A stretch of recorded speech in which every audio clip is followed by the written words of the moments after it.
Assalamualaikum warahmatullahi taala wabarakatuh. Kok ada day bersama dengan Atuk hari ini. Hari ini 26 hari bulan Mac. 26 bulan. Sama-sama pagi sempena bulan Ramadan. Selamat pagi hari ini kita sembang ke of the day bersama dengan Atuk. Tajuk kita cukup menarik. Berkait dengan kerja ya. Kenapa ada orang selalu tukar kerja? Ini tajuk-tajuk yang menarik. Ada orang selalu tukar kerja. Ada orang tak dapat kerja. Ada orang dapat 3 kerja. Ada orang dapat 2 kerja. Macam-macam. Macam-macam. Ada orang kerja kerajaan. Ada orang kerja sendiri. Ada orang kerja dengan swasta. Ada orang tak ada kerja. Tak ada kerja. Ya, sama-sama pagi hari ini sempena bulan Ramadan. Semoga bual bicara kita hari ini sedikit sebanyak akan memberi pencerahan sesuatu yang baik kepada kita. Memang dalam usaha kita untuk hidup ini, kita mesti berusaha. Kita berusaha. Wajib berusaha. Wajib berusaha. Terutama bagi ketua keluarga. Tapi sekarang suami isteri kerja itu biasa. Sebab apa?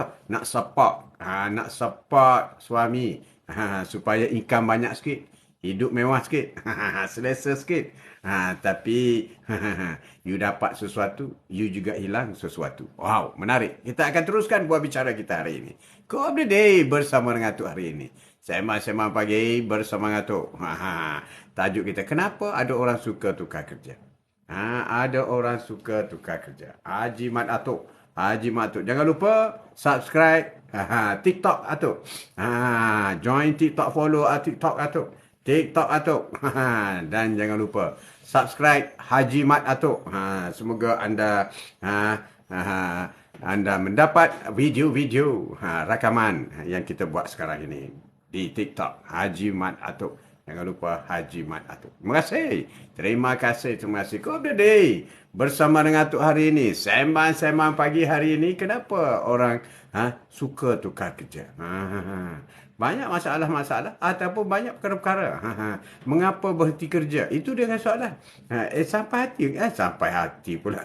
Kau sanggup tak kerja? Sanggup. Mengapa berhenti kerja? Mengapa berhenti kerja? Adalah tu. Ada tu.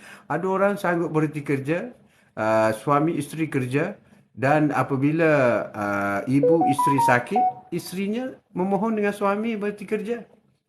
Hebat dia. Berhenti kerja dan menjaga ibunya di rumah. Suaminya bekerja. Tapi berkatnya kalau dulu 2 orang income, sekarang 1 orang income pun cukup. Yang penting cukup. Dalam soal, rezeki ini mesti kena cukup. Maksud cukup di situ, adalah berkait rapat dengan barakah. Cukup. Cukup. Ada orang 2,000 sebulan, cukup. Cukup.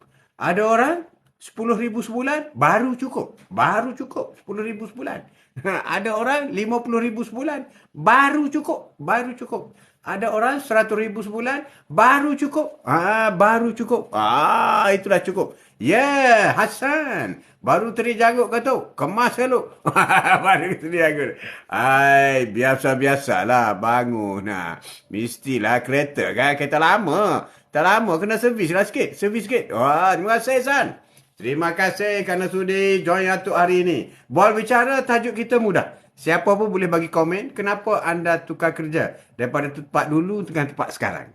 Kita borak-borak pagi ni. Borak-borak. Apa alasan anda? Ya, Umi. Apa khabar, Umi? Umi dah pernah tukar kerja ke?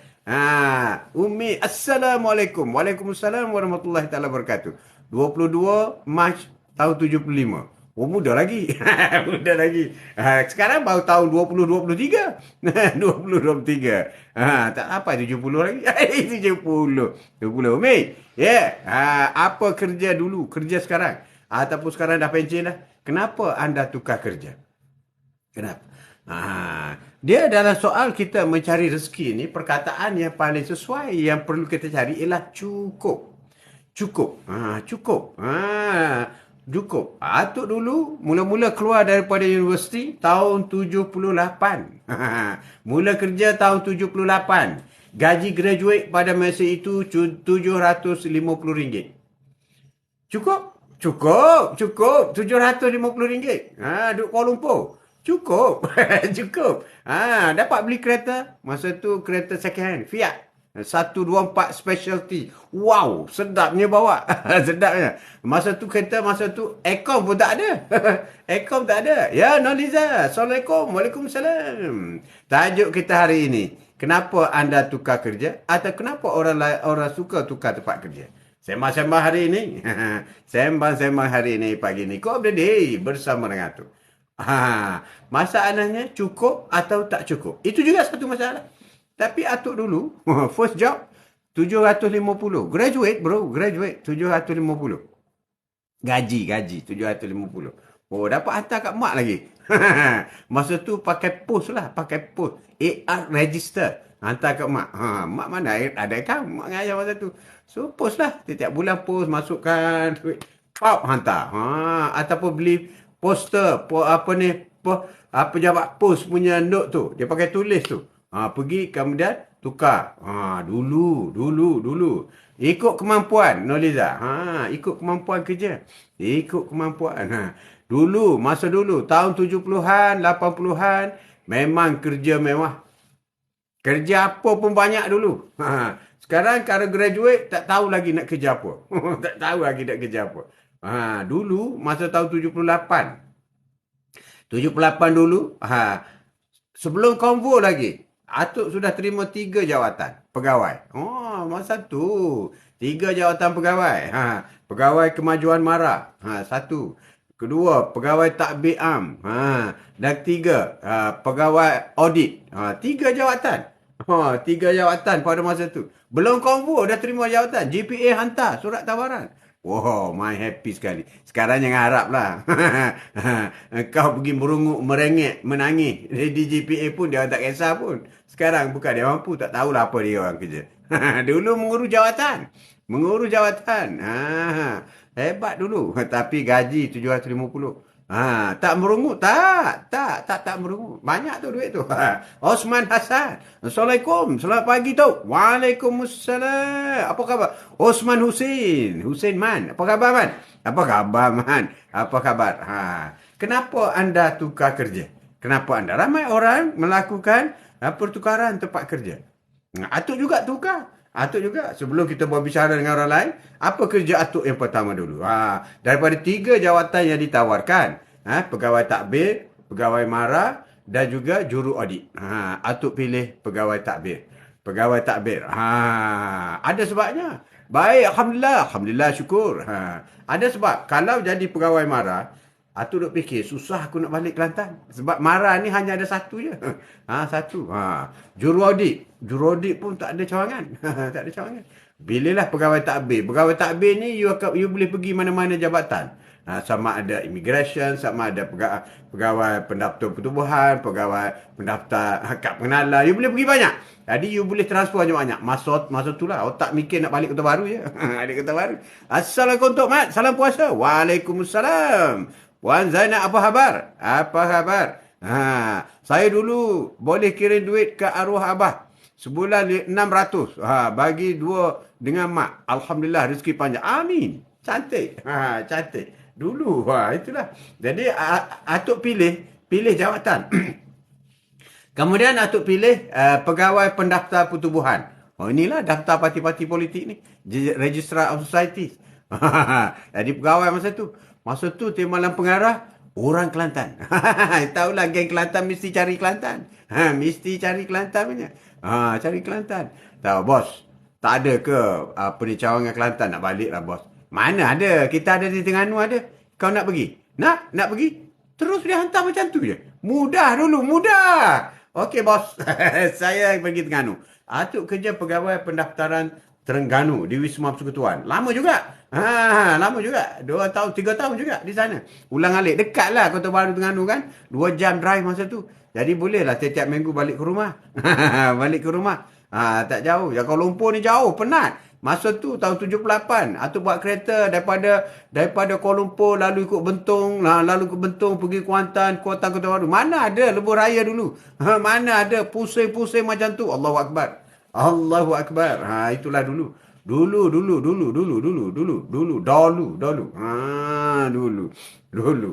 Atuk tukar. Lepas tu, duduk Terengganu tak puas hati juga. Tak puas hati duduk Terengganu. Nak tukar lagi kerja. Ulang alik kau Terengganu ni. Tak tahan ni.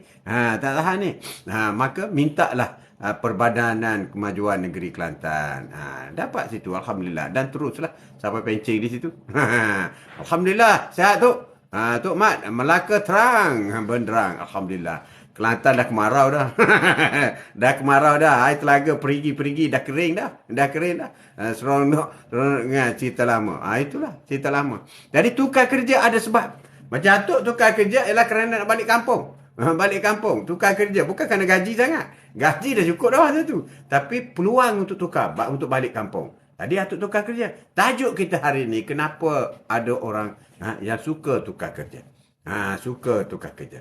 Dan Atuk apabila balik ke Kelantan, kerja di Kelantan, belah-belah tahun, berhenti kerja pula. Berniaga sendiri.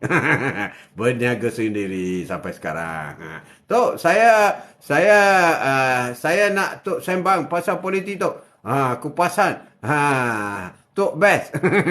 Politik tak ada di sini. Nantilah kita buat masa lain. Quote of the day, tak ada politik. Itu moderator. Moderator boleh. Kita buat program lain. Banyak cerita. Tapi politik ni tak seronok lah. Ramai orang maki apa semua. Dia tak faham, dia maki kita. Jadi kita main perkara-perkara syurga je lah. Kita elak daripada neraka. Amin. Macam mana, Man? Macam mana, Man? Jadi itulah.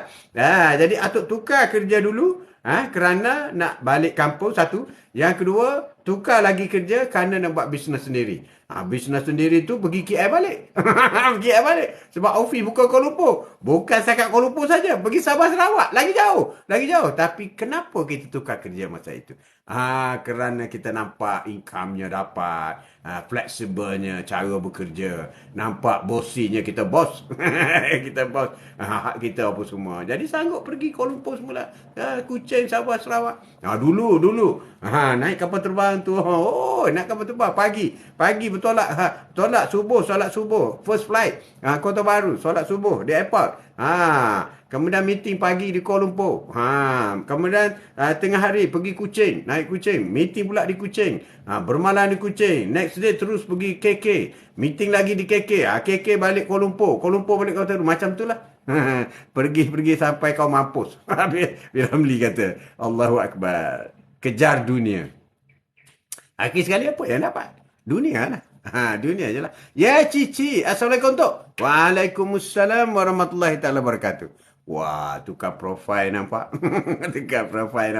Wah, mau lawan ke? Bulan puasa Tok Haji. Tak nak politik. Bulan puasa tak nak. Memang quote of the day Tok tak akan cakap politik. Kita buat hari lain lah, Osman. Kita buat benda lain lah. Tapi politik ni ke arah yang tak cantik lah. Ke arah yang tak elok lah. Bercakap sekarang. You cakap macam mana sebab orang sudah pun mulai sampai boleh menerima walaupun buruk. Satu. Dan menolak walaupun baik. Itu tak boleh lah. Itu akhir zaman. Betul tu. Politik kat negara kita ramai yang bodoh dan opportunis.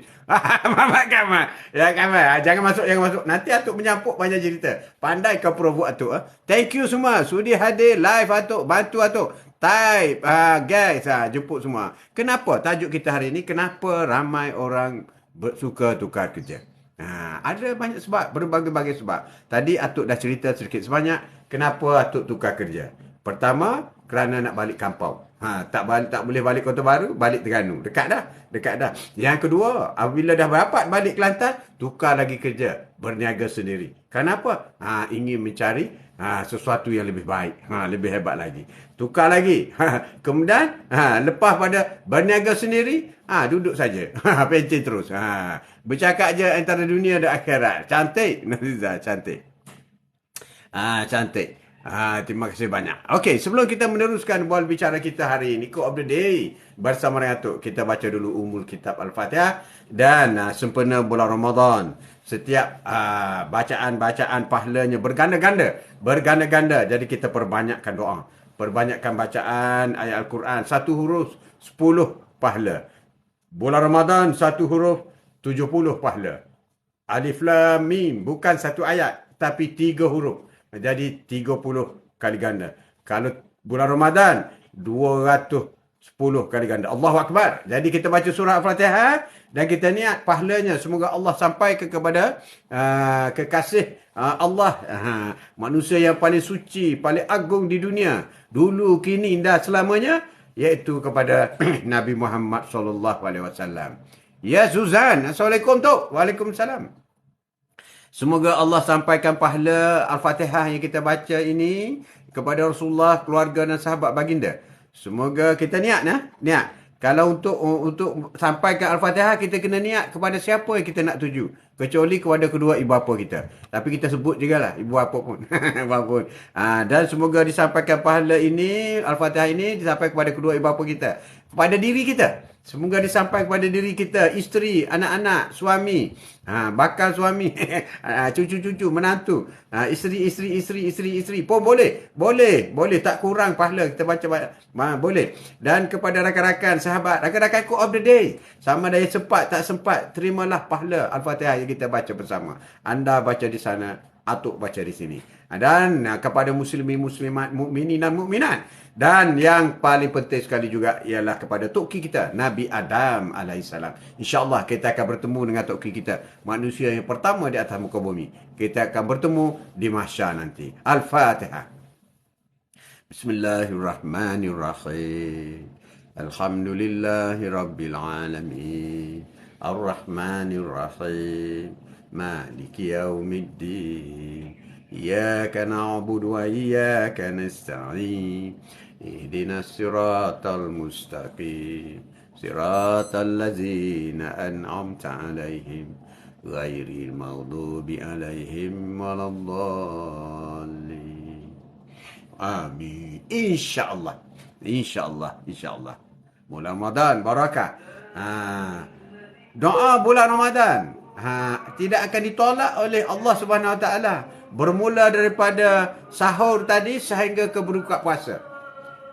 Jadi siapa berdoa semasa berpuasa tidak akan ditolak oleh Allah SWT.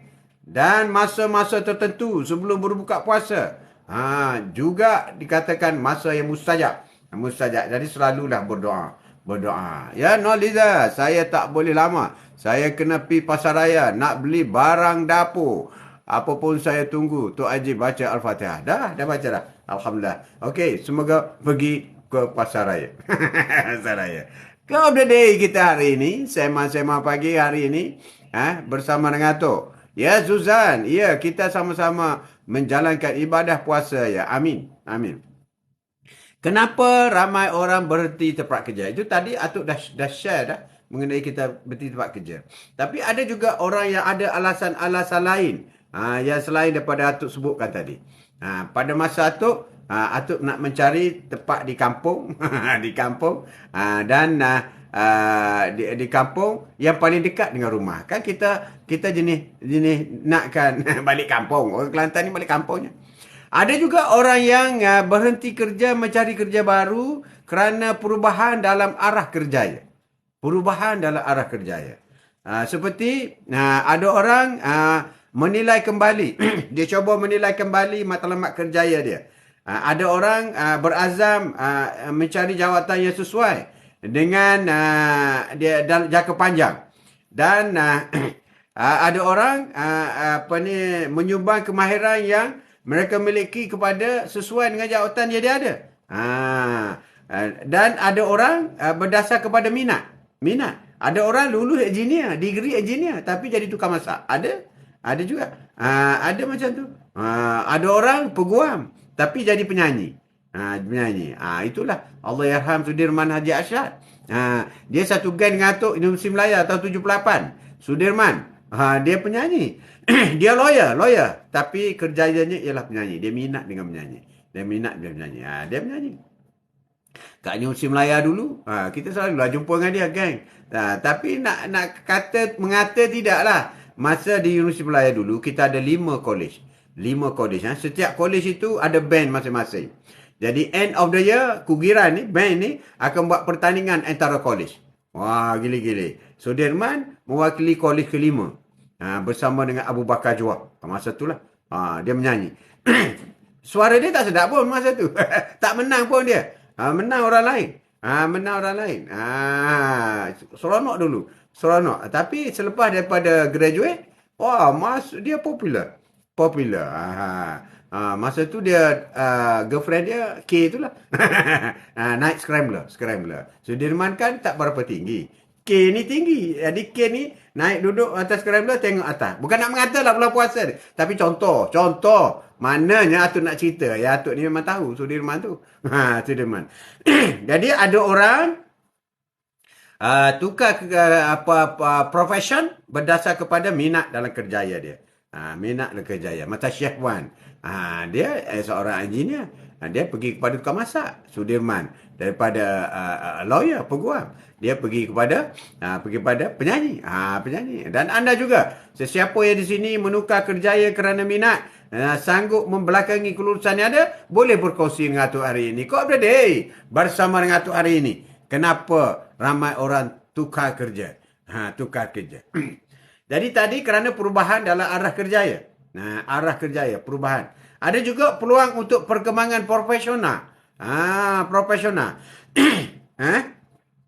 Ada orang berpeluang untuk berkembang dalam profesional, iaitu meroka cabaran-cabaran baru. Peluang pekerjaan. Menarik perhatian kerana mendapat berurusan dengan pelanggan secara langsung. Ada juga begitu. Direct marketing, masuk marketing. Macam Atuk sendiri, dalam Atuk sendiri, Atuk semasa graduate dulu bidang sains sosial, history, sains sosial history. Tapi berhenti bekerja dengan kerajaan, berniaga. Macam itulah. Kita berniaga. Kita berniaga. Rezeki dapat, insya-Allah. Insya-Allah. Ada juga orang yang tukar profession dia kerana peluang pekerjaan baru. Ada satu peringkat dulu, perubahan dari dalam komputer. Ramai orang yang bekerja-kerja nak kerja komputer. Belajar komputer, kerja komputer. Komputer dulu, Allahu Akbar. Mula-mula keluar dulu, Allahu Akbar, canggihnya. First time buat surat dengan komputer. Tak patah tulis tangan. Terus type di skrin. Oh, hebatnya. Tok, saya nak berhenti kerja kerana kerja yang sekarang buat saya boring. Dan nak mau jualan sendiri. Boleh. Boring tu banyak banyak question mark tu. Jadi sebelum berhenti kena start yang baru dulu.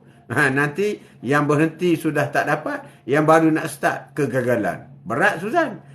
Atuk sarankan sebelum berhenti mulakan dulu secara kecil-kecilan. Pastikan income. Kalau kerja sekarang dapat 3,000, pastikan income yang baru mula ni dapat 6,000. Masa tu kau berhentilah. Tapi kalau yang ni baru nak start, yang tu kau dah berhenti, habis Suzan. Habis ramai kawan Atuk yang likuk macam tu. Nak start balik bukan senang. Nak cari kerja baru bukan senang.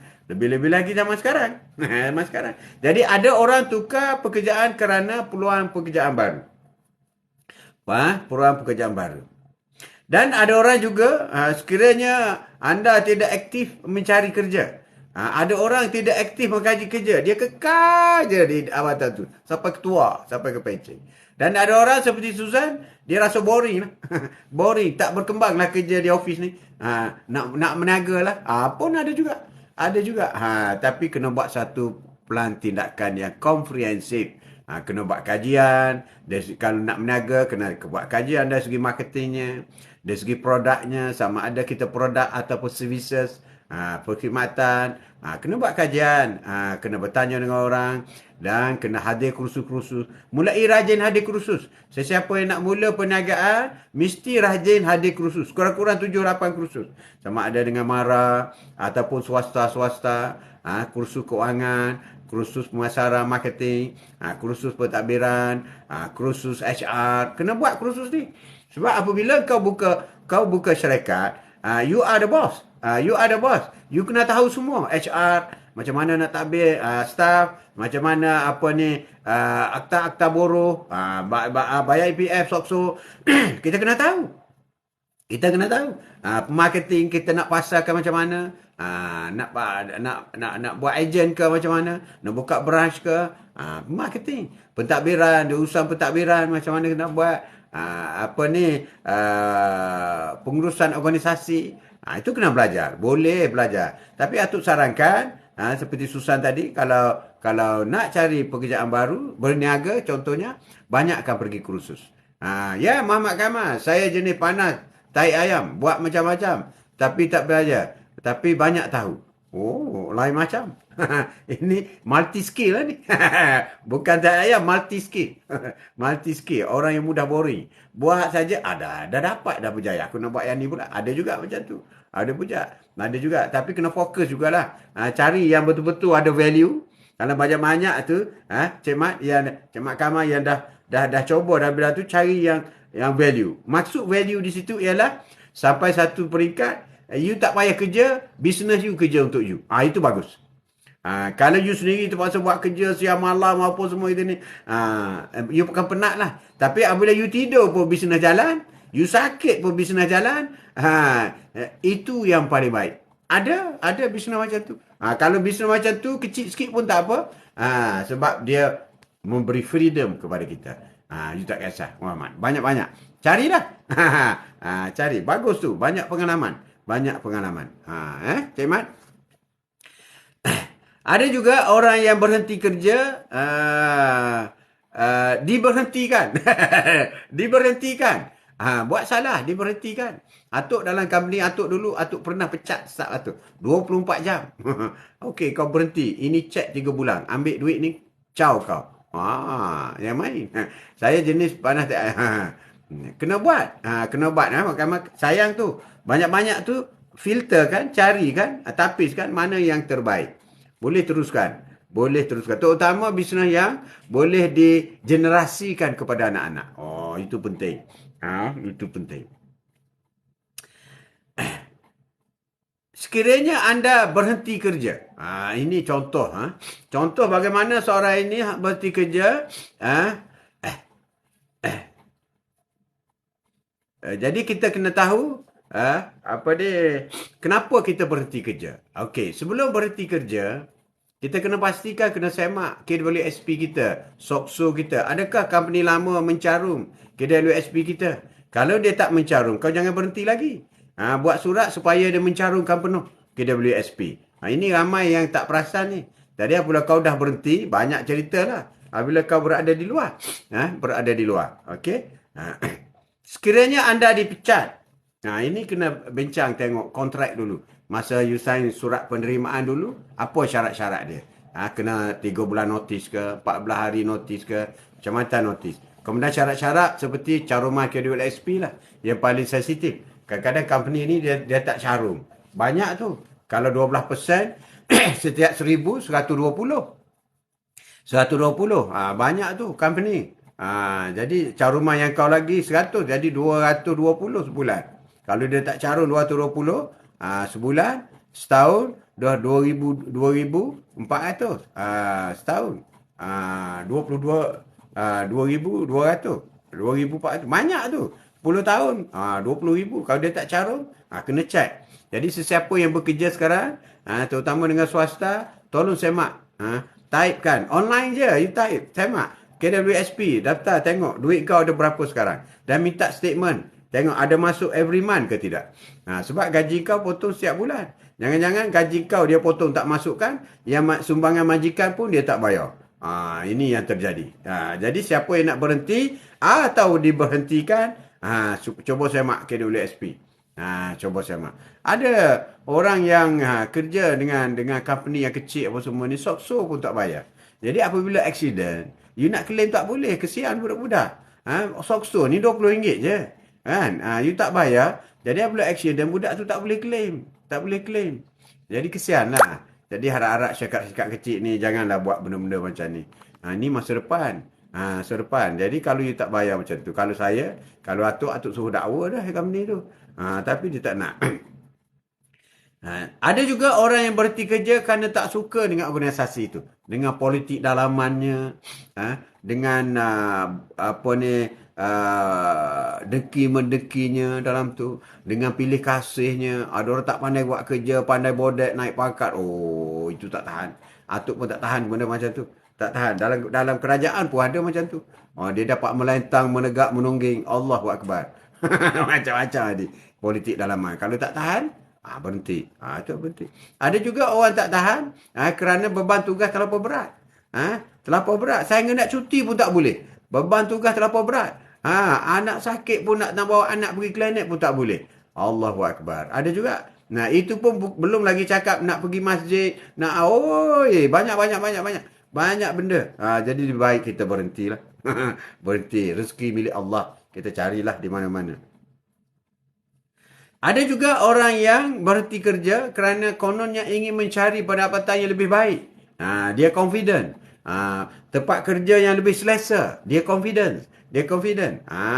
Dekat dengan rumah. Confident. Elak daripada tol. Ada juga. Tak nak. Elak daripada tol apa semua. Tol ni berat. Jam. Elak daripada jam. Nak balik kampung. Ada orang berhenti kerja kerana nak balik kampung. Nak balik kampung. Ada orang juga berhenti kerja kerana tak sesuai dengan jiwa dia. Seperti macam kita kata, bekerja di 7E, tapi ada jual arak apa semua. Berhentilah. Berhenti. Sebab dosa jual arak tu haram. Duit gaji yang kau terima tu haram. Ini ramai orang Islam yang jual di 7E contoh, ataupun Speedmart ke apa ke, yang ada arak memang haram. You kena berhenti. Carilah kedai lain yang tak jual arak. Tak jual arak. Barang haram. Tak boleh.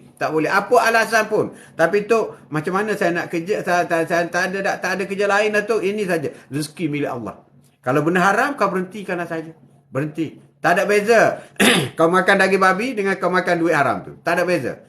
Tak ada beza. Kau nak makan daging babi. Berat bro. Berat. Jadi, mana-mana kedai yang jual arak, kau berhentikan. Cari kedai lain. Pergilah jual kedai mamak ke basuh pinggan ke apa semua. Lebih berkat. Hidup ni nak berkat. Duit ni nak cukup. Nak cukup. Itu yang pentingnya. Cukup dan berkat daripada Allah SWT. Jangan buat kerja haram. Dan ada juga macam orang yang sanggup kerja di tempat-tempat ada jual minuman keras apa semua. Kononnya nak menyara anak-anak kau tak ada kerja. Allahu Akbar. Jangan sempitkan. Rezeki milik Allah. Kau berdoa dengan Allah lah. Kau minta dengan Allah. Apa kerja kau nak berhenti benda haram apa semua ni. Jadi tak sesuai dengan dia. Buat kerja yang tak sesuai. Dia dari segi haram ni, tak semestinya kau minum arak baru kau haram. Tidak. Peminum arak dah tentu dah haram. Penjual arak, dosanya sama. Orang yang tolong angkat. Dia tak minum pun, tak buat pun. Tapi dia angkat arak. Dosa juga. Driver lori yang tolong hantar je. Dosa sama juga. Kau tolong tuang je. Kau dia ambil gelas, kau tolong tuang dalam gelas tu. Dosa sama juga. Jadi dosa orang driver lori, jaga kilang arak, tolong angkat arak, tolong tuang arak, dengan peminum. Sama je. Kalau 10, sama je. Semua berdosa. Ingatlah, na'udzubillah min zalik. Minta jawab. Berhenti segera. Sesiapa yang kerja ada minuman keras. Jangan kata, tak kisah. Kita bukan minum pun. Bukan macam tu. Di segi hukum tak boleh. Di segi hukum jelas. Dan kau jangan kata, lepas tu duit kita tak cukup lah. Rezeki daripada Allah. Kau berdoa lah. Buat tahajud lah malam-malam. Solat apa semua. Berbalik kepada Allah. Sebab rezeki milik Allah. Bukan rezeki milik manusia. Tak ada. Semua manusia ni tak kira yang Islam ke, bukan Islam ke. Semua Allah yang beri. Ar-Rahman Ar-Rahim. Ar-Rahman, pemurah. Allah beri kepada orang kafir apa semua. Rezeki Allah beri. Tidak kasi sebab tu dia pemurah. Itu penting kepada kita. Saya lepas SPM. Wah, tulisan Jepun ni. Atuk nak baca pun tak boleh. Dapat tawaran kerja mak yang ada arak. Saya tolak demi Islam. Cantik. Kena tolak? Tak boleh. Kalau ada arak, tolak. Tak pasal-pasal you jadi haram. Dah lah. Tak berbaloi. Tak berbaloi pun kalau ada arak, tak boleh. Itu cantik. Dan memohon kepada Allah. Bahkan orang yang menolak tempat-tempat benda-benda haram gini, doanya Allah terima. Doa kau malam-malam tu, Ya Allah, aku tolak kerana aku patuh dan taat kepadamu, Ya Allah. Aku takut kepada kesesaanmu, Ya Allah. Aku tak nak kerja tempat haram ini, Ya Allah. Tunjukkanlah tempat kerja yang baik padaku. Dan kerja yang sesuai kepadaku, Ya Allah. Hanya mulah aku mohon. InsyaAllah, tak lama. Allah akan bagi ruang.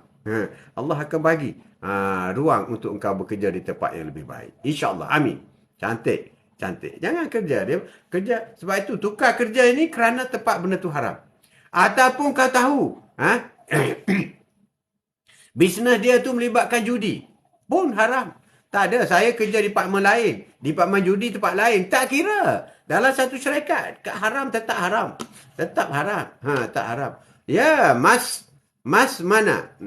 Ringgit. Assalamualaikum tu. Lama tak nampak. Tu ada every morning, bro. Datanglah. Ada. Ada. Terima kasih kerana sudi datang jenguk Atuk. Sudi datang jenguk Atuk. Jadi Atuk nak pesan kepada anak cucu Atuk. Jangan cari tempat kerja yang ada benda haram. Dan kalau boleh, riba-riba ni, kerja bank yang ada riba, tak boleh. Tapi saya tak ada pilihan tu. Saya nak kerja tempat mana? Kau carilah. Rezeki milik Allah. Mesti bertawakal lah. Dan setiap keputusan yang kita lari daripada haram, Allah akan bimbing kita. Sebab kita patuh. Amal ma'ruf nahi munkar. Kita patuh. Kita buat benda yang baik dan kita menolak benda yang munkar. Jadi arak ni, judi, arak ni, bunga ni adalah benda haram. Benda haram. Jadi kita menolak benda haram. Etikat kita kena. Kalau perlu berniaga. Kalau perlu jual nasi lemak, jual nasi lemak. Sebab itu yang halal. Banyak lagi cara lain. Banyak lagi.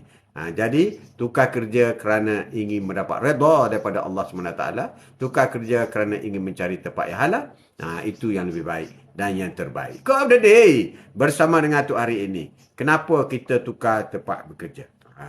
Ada orang tukar kerja kerana dia beli rumah baru. Dulu dia kerja di Kelang. Dia beli rumah di Ampang. Maka nak Burang Alik jauh. Maka dia tukar kerja di Ampang. Ada juga macam tu. Ada juga orang kerja ikut suami. Dulu dia kerja Penang. Setelah kahwin, suami dia kerja di Johor. Orang Johor. Maka dia tukar kerja. Berhenti di Penang. Dia cari kerja di Johor. Ada juga macam tu. Ada juga.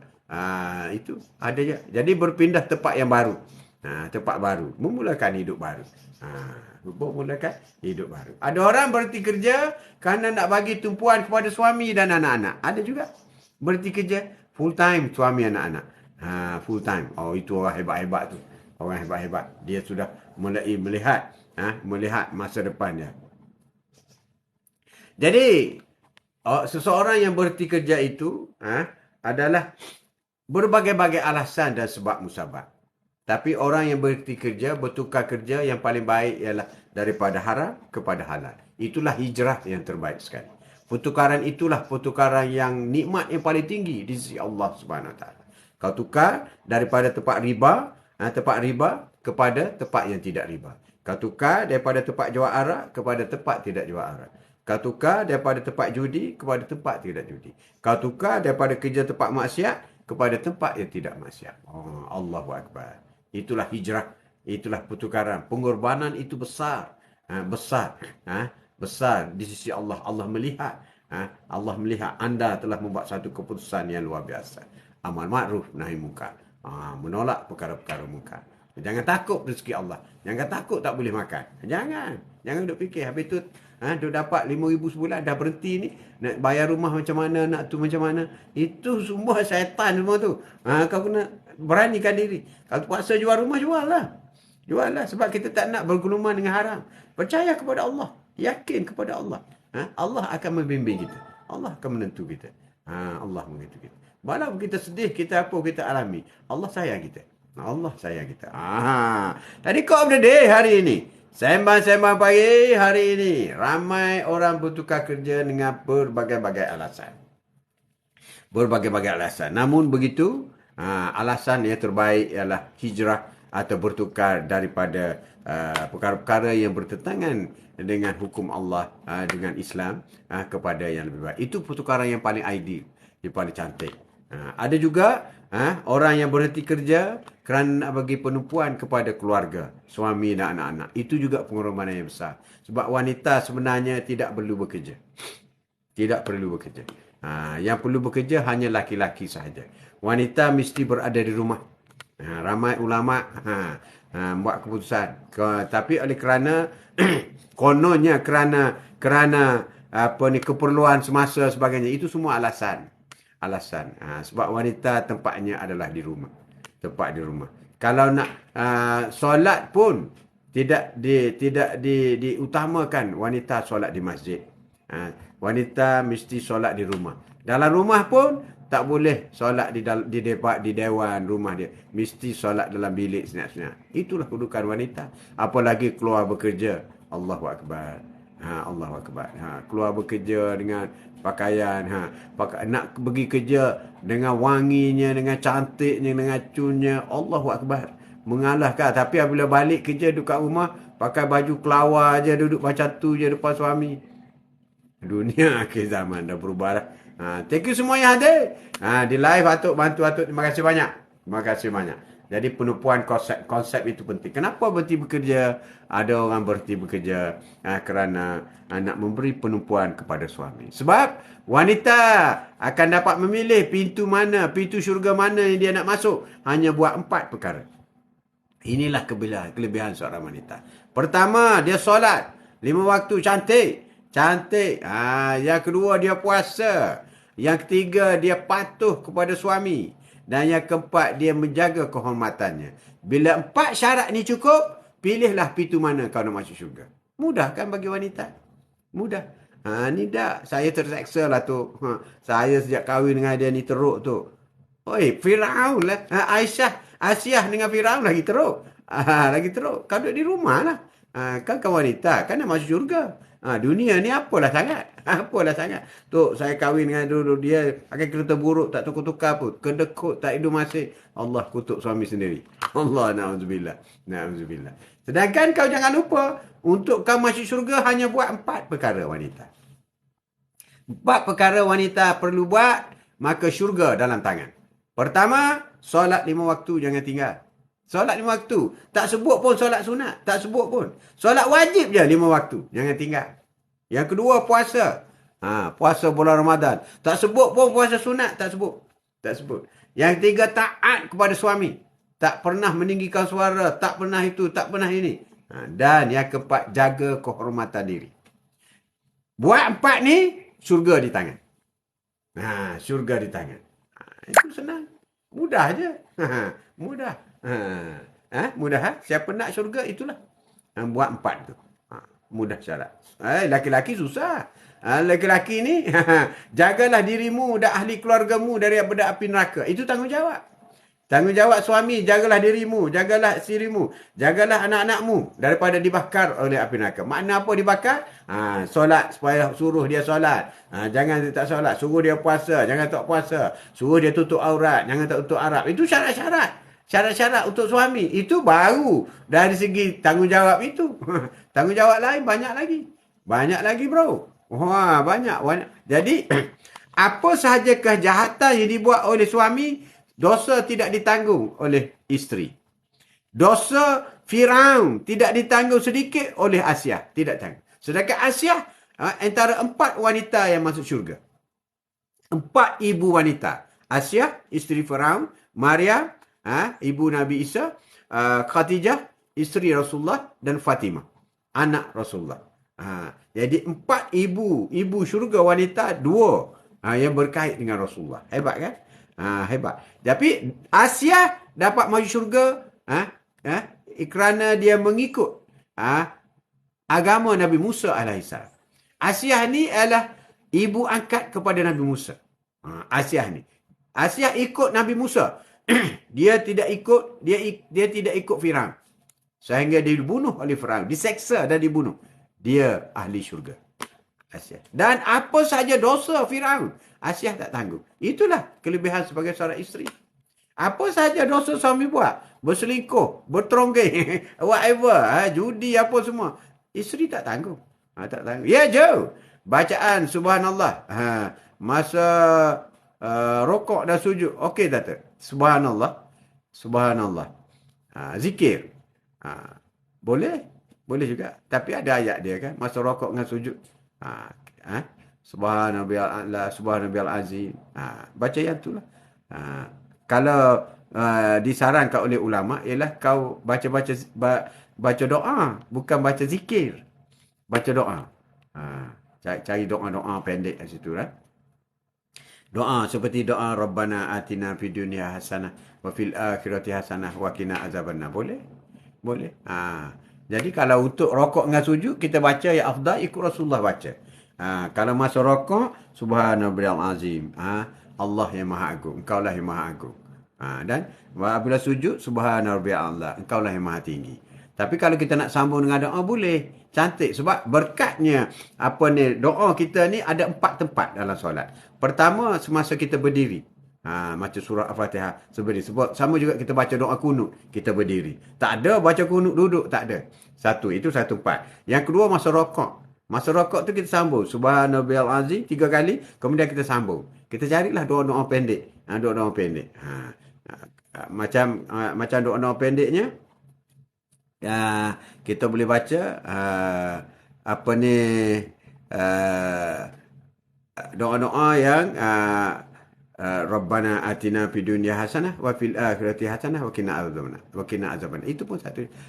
Ya Allah, berilah kebaikan di dunia, kebaikan di akhirat, dan jauhlah daripada api neraka. Itu boleh. Setiap kali rokok, setiap kali sujud kita baca. Itu biasa diamalkan oleh ulama-ulama besar. Dibolehkan saat itu. Terutama semasa kita sujudlah. Allahumma jirna minan nar. Itu di antara ya Allah, aku jauhkan aku daripada api neraka Jahannam. Allahumma jirna minan nar. Subhana rabbiyal a'la. Ya Allah, engkaulah yang maha tinggi.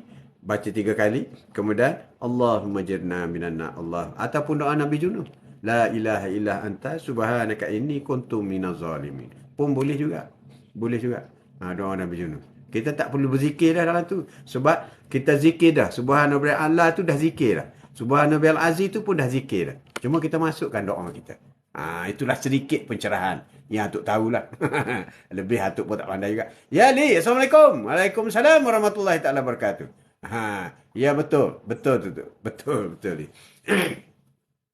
Dia solat ni pertama sekali Rasulullah kata solatlah seperti aku solat. Itu syarat yang pertama. Tapi apabila kita mematuhi rukun fi'li dan syarat-syarat solat, kita sah juga. Walaupun Rasulullah baca sunat, kita tak baca. Okey, tidak menjejaskan solat, tidak menjejaskan sah solat. Tapi pahalanya kurang. Macam Subhanallahil azim, kalau kita tak baca pun boleh. Itu sunat je. Allah yang maha agung tu, itu sunat je, tak baca pun boleh. Tak baca pun boleh, tak ada masalah. Sebab itu tak masuk dalam rukun fi'li kita. Sikit pencerahan. Cantik. Ya, betul. Salawat, ada ulama kata boleh waktu rokok dan sujud. Ada juga kata begitu. Allahumma salli ala sayyidina Muhammad. Tapi Atuk lebih suka masa sujud tu kita doa. Sebab kita duduk antara 2 sujud, itu doa untuk kita. Macam duduk antara 2 sujud ni, sebab kita nak minta sesuatu dengan Allah. Bila kita sujud, kita memuji Allah. Subhana rabbiyal a'la. Engkaulah yang maha tinggi. Dan kita duduk antara 2 sujud. Rabbi fi'li warhamni, wajburni warfa'ni, wazukni wahdini, wa'afini, wa'fu'ani. Itu semua doa. 100% doa untuk kita. Doa kita. Sebab itu kita kena begitu mendalami. Mungkin kita carilah satu hari yang lain, kita perjelaskan mengenai baca-baca Al-Quran. Ada 2 tempat. 2 tempat doa yang kita kena faham. Sebab itu doa untuk kita. Kalau tak doa selepas solat pun dah cukup dah. Dengan Rabbi fi'li warhamni wajbuni, itu pun dah cukup dah. Sebab itu di Mekah lepas solat dia tak doa dah. Mekah Madinah. Sebab dalam solat itu sendiri terlampau banyak doa. Kecuali lepas solat you nak minta doa yang khusus. Ya Allah ya Tuhanku, aku mohon beli MyV baru. Ya Allah ya Tuhanku, aku mohon ditukar pekerjaan baru. Yang itu tak adalah dalam solat. Ya Allah ya Tuhanku, aku mohon isteri yang baru. Pun tak adalah solat. Tak adalah. Tapi secara umumnya, macam Rabbi fi'li, ya Allah ampunilah aku. Rabbi fi'li, warhamni, ya Allah sayangilah aku. Itu jelas.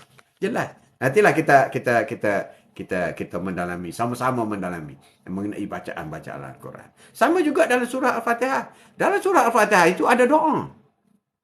Doa yang paling agung. Kita baca 17 kali satu hari. Doa dalam Al-Fatihah. Iyyaka na'budu wa iyyaka nasta'in. Padamulah aku sembah, padamulah aku mohon pertolongan. Mana padamu aku sembah ni, padamulah aku solat.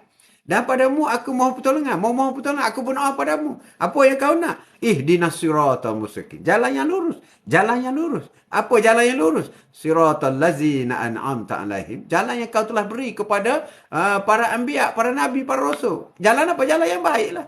Jalan baik. Itu doa jelas tu. Doa jelas dalam surah Al-Fatihah. Kita baca. Nantilah kita buat bicara mengenai bacaan-bacaan dalam solat ini. Ya sememangnya terlampau banyak doa. Bahkan ulama mengatakan doa dalam solat itu terlampau banyak. Jika kita memahami maknanya, kita akan lebih khusyuk. Lebih khusyuk. Mohon dengan Allah. Ya, asfalatu. Assalamualaikum Haji, mantap. Nasihatnya, bergegar hati bila mendengar. Amin. Amin. Menunggu tu. InsyaAllah nanti atuk kita buat satu masa. Kita perjelaskan daripada baca doa iftitah. Doa iftitah. Allahu Akbar kabiran walhamdulillah kasiran wa subhanallahi bukratan wa asila. Wajjahtu wajha lillazi fataras samawati wal arhani fal musliman wa ma ana minal musyrikin inna salati wa nusuki wa mahyaya wa mati lillahi rabbil alamin. Itu kuat tu. Kalau tak baca pun sah solat. Tapi itu doa. Bermula dengan doa. Aku janji kita. Inna salati wa nusuki wa mahyaya wa mati lillahi rabbil alamin. Aku hadapkan wajahku. Aku solatku, hidupku, matiku. Tidak ada lain kecuali kerana Allah Subhanahu wa taala. Tak kuat ke janji kita? Dalam solat kuat kan? Aku hadap wajahku, hidupku, matiku, solatku adalah kerana Allah taala. Kuatlah itu ikrar. Solat yang pertama baca surah iftitah itu ikrar kita. Kemudian kita sambung dengan baca surah Al-Fatihah. Al-Fatihah. Kemudian kita cari surah, baca surah. Kemudian kita rokok, mulai kita mengagungkan Allah Subhanahu wa taala. Subhanallahu azim. Kemudian kita sujud. Masa kita sujud itu kita berkata engkaulah yang maha tinggi. Kita sujud paling rendah, dahi di bumi. Hinanya kita di sisi Allah Subhanahu wa taala. Tapi Allah itu maha tinggi. Subhanarabbiyal a'la. Kemudian kita bangun, duduk antara dua sujud. Bila kita kata aku hina ya Allah di sisimu, engkau lah yang maha tinggi. Kemudian kita duduk antara dua sujud. Terus kita baca, Rabbi fi'li warhamni wajbuni. Terus kita baca doa kita. Kemudian kita sujud lagi. Sujud kepada Allah, engkau lah maha tinggi ya Allah subhanahu wa ta'ala. Kemudian baru kita berdiri. Kemudian baca surah Al-Fatihah pula. Menarik. Setiap gerak-geri dan bacaan itu adalah penghambaan diri kepada Allah Subhanahu Wa Taala. Kita akan jadi lebih khusyuk. Saya saya tidak pernah tinggal doa iftitah tu. Boleh. Tidak pernah pun boleh. Memanglah. Boleh tinggal, tak boleh tinggal. Tak ada masalah. Tak ada masalah. Sebab doa iftitah itu ialah pengakuan kita. Pengakuan kita. Paling basic. Ulama mengatakan kenapa kita akad takbir Allahu Akbar seperti ini. Tak ada orang akad takbir daripada belakang mai ke depan. Tak ada. Semua macam ni. Sebab kita buat macam ni, kita bertakbir Allahu Akbar sebab kita menolak dunia ke belakang. Tangan di belakang ni menolak dunia ke belakang. Yang kita hadap di depan ialah Allah Subhanahu Wa Taala. Allahu Akbar. Kita tolak dunia ke belakang dan kita hadap wajah kita, badan kita kepada Allah Subhanahu Wa Taala. Dan duduk pegang macam ni. Macam tu lah. Sedikit. Doa tu sangat ajaib. Bagi saya memahami. Cantik. Cantik. Betul. Bukan sekadar kita baca saja. Tapi itu adalah doa. Doa iftitah ni adalah aku janji kita dengan Allah Subhanahu Wa Taala. Aku janji kita. Nanti kita buat pencerahan mengenai solat ni. Tajuk-tajuk ini sebenarnya memang disarankan oleh ulama dan Rasulullah pun dulu, daripada dulu sampai sekarang pun sentiasa fardu ain ini sentiasa perlu dipelajari dan ditingkatkan daripada masa ke semasa. Diperbetulkan. Ada juga di antara satu hari sahabat melihat seorang hamba Allah itu solat. Bila dia sudah solat, Rasulullah kata kau solat semula. Solat kau tak sah. Dia solat lagi. Rasulullah kata kau solat semula. Tak sah. Dia solat lagi. 3 kali dia solat. Ya Rasulullah, aku dah tak pandai dah solat. Macam mana tolong tunjukkan? Bacaan, betul. Bacaan cantik. Tetapi terlampau laju. Tidak ada takmadinah. Tidak ada disiplin. Jadi semasa kita rokok, mesti berhenti. Sebab itu berhenti mengikut ulama'. Berhenti itu sekurang-kurang 3 kali baca. Subhanallahil azim wa bihamdi, subhanallahil azim wa bihamdi, subhanallahil azim wa bihamdi. Barulah kita apa ni, iktidal. Itu makna disiplin. Tidak kata rokok, sob. Faham? Tujuh. Rokok, sob. Itu tak ada disiplin. Tak ada disiplin. Tak ada tamakninah. Juga boleh menyebabkan solat kita batal, tidak diterima. Itu. Sebab itu kita bacaan kita bila kita cantiknya kita baca Subhanarabbiyal azim wa bihamdi. Hadirkan makna. Subhanarabbiyal a'la wa bihamdi. Hadirkan makna. Baru kita cantik bacaan kita. Dan pergerakan kita juga menarik. Cantik. Maklumlah kita nak sembah Allah kan. Kita kalau depan raja pun, bukan main lagi. Tahan kentut lah, apalah semua kan. Ini menyembah Allah. Benda paling besar. Bila kita kata, kita angkat takbir. Allahu Akbar. Allah Maha Besar. Tak ada dah benda atas lain dunia. Tak ada dah. Tak ada benda lain dah atas dunia. Kita kena buang semua. Sebab Allah yang Maha Besar. Allahu Akbar. Allah. Tak ada benda lain dah. Jadi kita buang semua. Buang semua benda lain. Bila kita solat, kita buang semua. Buang semua masalah kita. Buang semua kekayaan kita. Buang semua pangkat kita. Kita buang semua. Yang ada di hadapan kita ialah Allah Subhanahu Wa Taala. Sebab itu apabila kita menghadapi apa saja masalah, kita solat. Kita solat. Apabila kita menerima kekayaan ataupun kita mendapat rezeki, kita solat. Solat syukur. Solat syukur.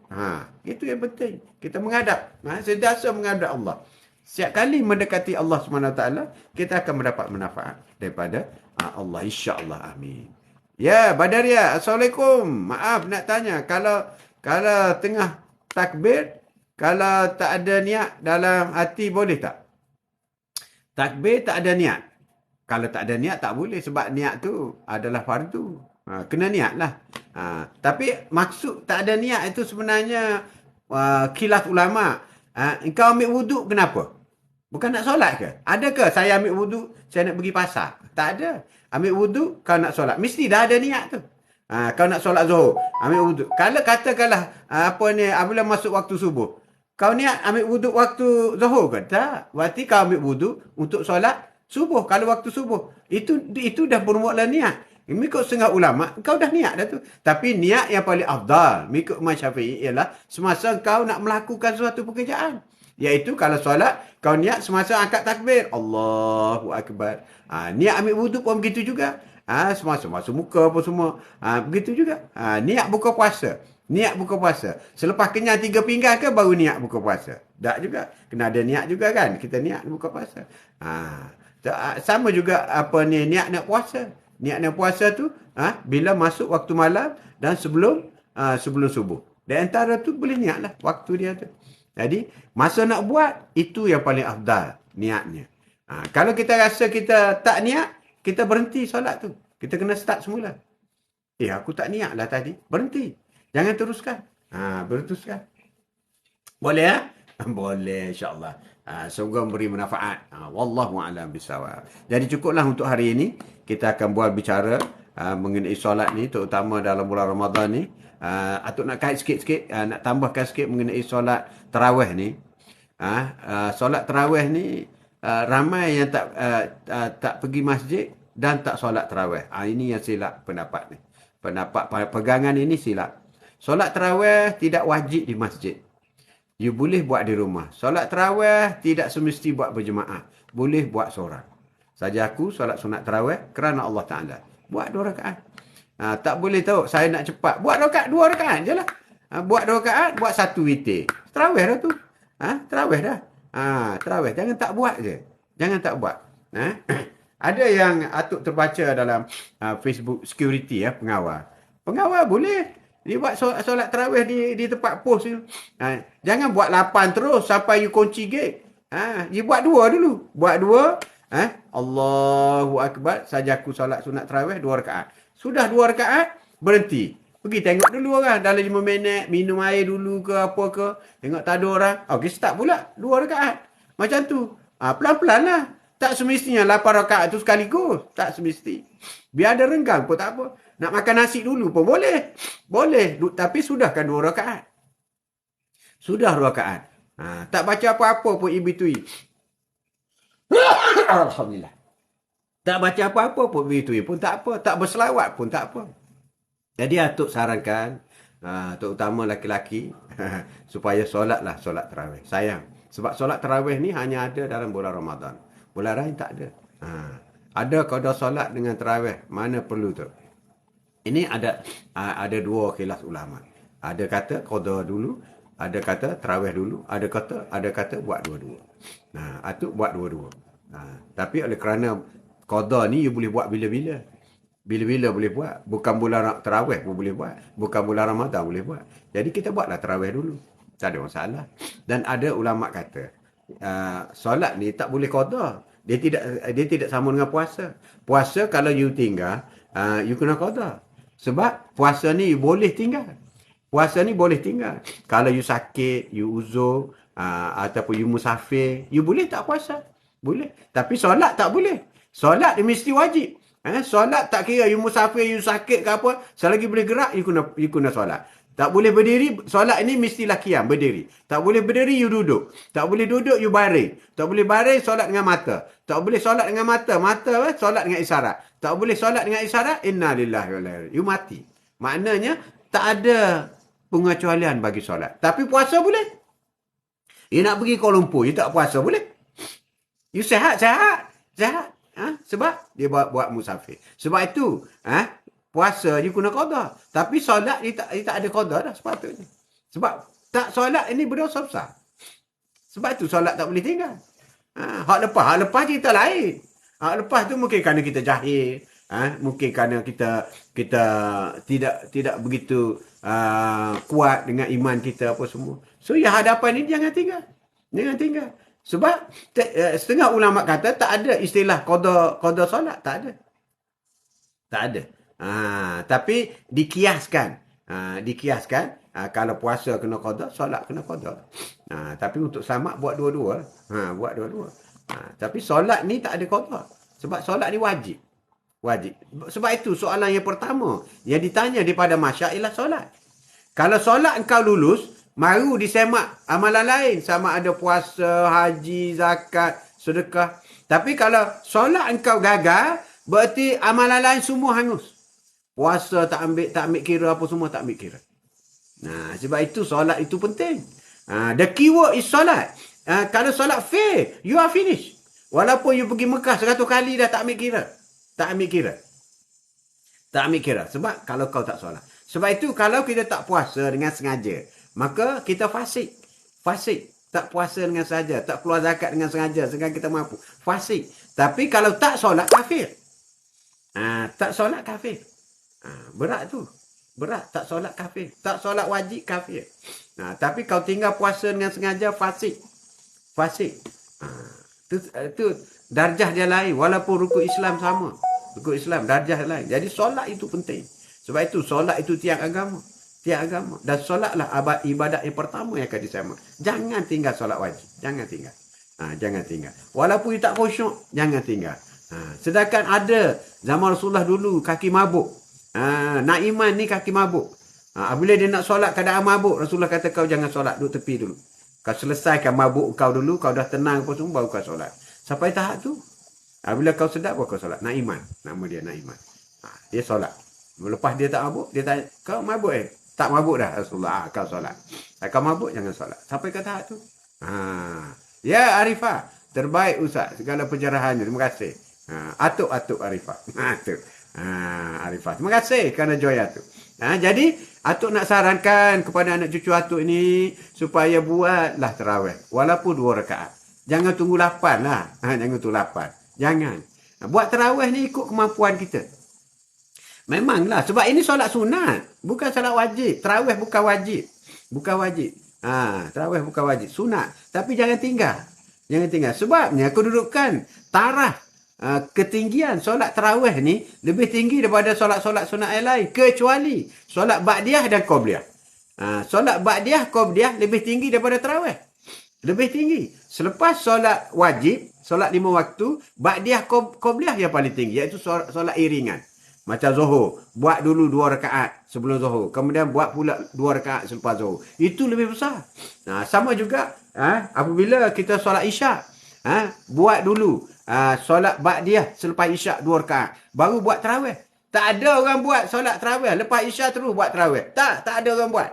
Sebab kedudukan solat sunat tarawih ni adalah di bawah daripada solat ba'diyah. Solat ba'diyah ni solat selepas Isya. 2 rakaat. Ada orang buat 4. Atuk buat 4. Jadi solat di rumah atau di masjid atau di mana-mana. Solat Isya 4 rakaat. Kemudian solat ba'diyah. Ba'diyah atau solat selepas Isya 2 rakaat. Baru buat tarawih. Tarawih buat 8 ke apa ke. Di Madinah 30. Di Mekah 21. Tapi itu semua adalah subjektif. Dan solat tarawih ni you boleh buat seorang. Rasulullah tak buat 30 hari semua Rasulullah buat masjid. Tak, Rasulullah tak buat. Dan Rasulullah tidak berjemaah. Solat tarawih ni sepanjang 30 hari tak. Hanya seminggu je. Rasulullah buat bersama dengan sahabat tarawih. Sebab yang tarawih solat di masjid ni ialah Sayyidina Umar. Ini cadangan daripada Sayyidina Umar, bukan daripada Rasulullah. Bukan. Tapi tak salah. Tak salah, bukan tu salah. Tapi yang tu nak kongsi di sini. Jangan sampai tak buat. Itu yang contohnya. Tu ramailah orang malas nak solat sekarang, sedih. Tu nak buat macam mana? Itu iman kita lah. Kalau semoga lebih baik dan soalan. Amin. Assalamualaikum Tok dan juga sahabat semua. Waalaikumsalam warahmatullahi taala wabarakatuh. Itu kalau malas solat kita tak boleh buat apalah. Siapa-siapa pun malas solat sebenarnya. Orang malas solat kafir lah. Kalau dia tahu solat tu wajib, dia sedar, jelas kafir. Jelas kafir. Allahu Akbar. Takut sangat. Orang tinggal satu fardu pun seksaan di neraka teruk. Teruk seksaan di neraka. Tinggal satu fardu. Apalagi tinggal semua fardu. Apalagi tak solat puluh-puluh tahun. Tapi jalan keluarnya bertaubat. Bila kau sedar, astagfirullah, minta dengan Allah. InsyaAllah semoga Allah ampunkan. Sebab kau jahil, sebab kau tak sedar diri, apa semua. Ya Allah, ampunlah dosaku. Astagfirullah. Sebab itu kita kena taubat. Pintu taubat sentiasa terbuka. Kesalahan solat ini, kesalahan kita dengan Allah. Kesalahan tak solat ini bukan kesalahan dengan manusia. Tidak. Ini kesalahan dengan Allah. Kesalahan dengan Allah, minta dengan Allah, Allah insya-Allah Allah akan ampunkan. Tapi kalau kau curi duit orang, Allah tak ampunkan. Kau kena minta maaf dengan orang yang kau curi tu. Itu berbeza. Walaupun curi je. Curi. Ataupun kau tipu. Ataupun kau rasuah dan sebagainya. Itu kau minta maaf. Dengan orang, dengan rakyat Malaysia lah. Kalau kau tipu. Tapi kalau kau tak solat, itu kau dengan Allah. Kalau kau tak keluar zakat, itu engkau dengan Allah. Kalau kau tak puasa dengan sengaja, itu engkau dengan Allah. Engkau dengan Allah. Itulah. Itulah dia. Kalau kau buat zina, itu engkau dengan Allah. Engkau dengan Allah. Jadi kalau dosa kita dengan Allah, kita memohon, beristighfar kepada, terutama dalam bulan Ramadan ni. Kita kena ingat, pintu syurga dibuka bulan Ramadan. Pintu neraka ditutup. Syaitan dibelenggukan bulan Ramadan. Ya, semoga keinsafan hadirlah dari diri kita. Ya Allah, aku insaf. Aku insaf. Aku ni lah orang yang keji, ya Allah, di sini. Kita insaf supaya kita dapat redha daripada Allah Subhanahu Wa Taala. Seronok masing-masing makan nikmat yang Allah bagi, tapi malas nak solat. Kufur nikmatkan tu, benar sekali. Benar sekali. Malas solat ni tak adalah. Sebab solatlah apabila dunia ini tidak ada dah orang solat, maka kiamat akan berlaku bila-bila masa. Jom selawat dulu. Allahumma salli ala sayyidina Muhammad. Sebab solat paling penting sekali dalam agama Islam. Itulah yang membezakan. Ada 45. Turun lagi. Nabi Musa kata banyak lagi. Tak boleh, tak mampu ya Rasulullah, ya Muhammad. Ya Muhammad. Tanggungjawab lelaki tak tegah ke kenapa sekelilingnya tak solat. Kenapa salah? Jadi sehinggalah dikurangkan 5 sehingga 5. 5 tu pun Nabi Musa kata, ya Muhammad, ramai umatmu tidak akan solat walaupun 5 waktu. Apa kata Rasulullah? Aku dah malu kepada Allah Subhanahu Wa Taala. 9 kali aku naik, semua Allah beri. 9 kali aku naik, semua Allah beri. Sehingga ditinggalkan 5. Tapi yang 5 waktu ini, umatku solat 5 waktu, tapi setiap waktu dapat 10 markah. Sama dengan 50 waktu. Kita solat ini walaupun satu waktu dapat 10, 5 waktu, 50. Umatmu yang Muhammad solat 5 kali tapi sama dengan 50 kali satu hari. Aku malu dah. Aku nak bawa risalah ini. Aku nak bawa perintah ini berjumpa dengan umatku. Dia turun ke bumi. dengan 5 waktu, tetapi pahalanya sama dengan 50 waktu. Jadi bagi orang yang tahu hikmah solat ni, dia tidak akan tinggal. Tidak akan tinggal. Sebab besar ganjaran daripada Allah Subhanahu Wa Taala. Sebab itu yang penting. Penting kepada kita. Kita kena berdoa, beristighfar. Orang yang banyak dosa, bergelamang dengan dosa, memanglah dia semakin jauh daripada Allah Subhanahu Wa Taala.